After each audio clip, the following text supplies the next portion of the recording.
book challenge, which you have to do. Basically, you read 50 books from January 1st to December 31st, and I'm starting now, which is June 6th. So far I've only read 12 books. That's not very good, but basically you read one book a week and you're fine. So anyway, what I've read so far is Of Mice and Men by John Steinbeck. Read it for school. It was alright. To Kill a Mockingbird by Harper Lee. Also read it for school. It was good. The movie was better. I read Animal Farm and Merchant Venice, which I don't have a copy of to show you. And read those for school. Merchant Venice was terrible. Animal Farm would have been better, but it was for class. Book number 5, which I read, was Tricks by Ellen Hopkins. It's written in poem form, but it's a continuous story. I don't know if you can see that. It's basically about 4 people and how they end up turning tricks, which if you don't know what that is, then yeah. Books 6 and 7 are Vampire Diaries, The Fury, and Dark Reunion, which are books 3 and 4 by L.J. Smith. It's in one book, but it's 2 different ones if I can find the page.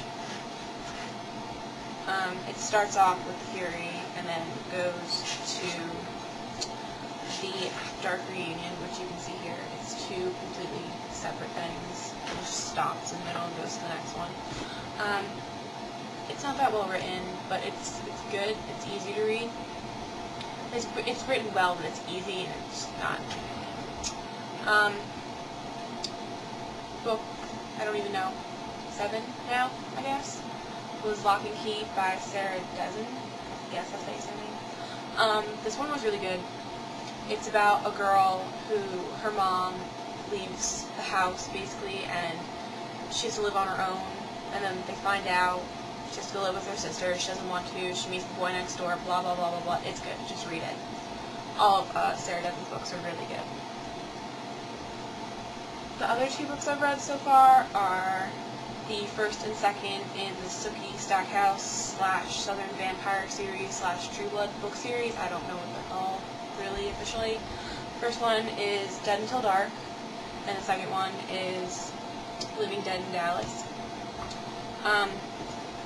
There's sex in it sometimes, so if you don't like that, don't read it, but it's written really well, and it's different from the show, but it's still the same. Like, the first season's based on the first book, so on and so forth. I'd read it. It's good. The last book I've read is Purpose for the Pain by Renee Yao. I don't know how you say her name. It's the girl who was basically the starting point for To Write Love on Her Arms. It's a collection of her 4 years of journals, I think that's what it says. 4 years of journals, and it's all her journals and handwriting, like this. It's just journals. Sometimes it's hard to read because of her handwriting, but it's really good if you're into Try Love on Her Arms and reading stuff like that.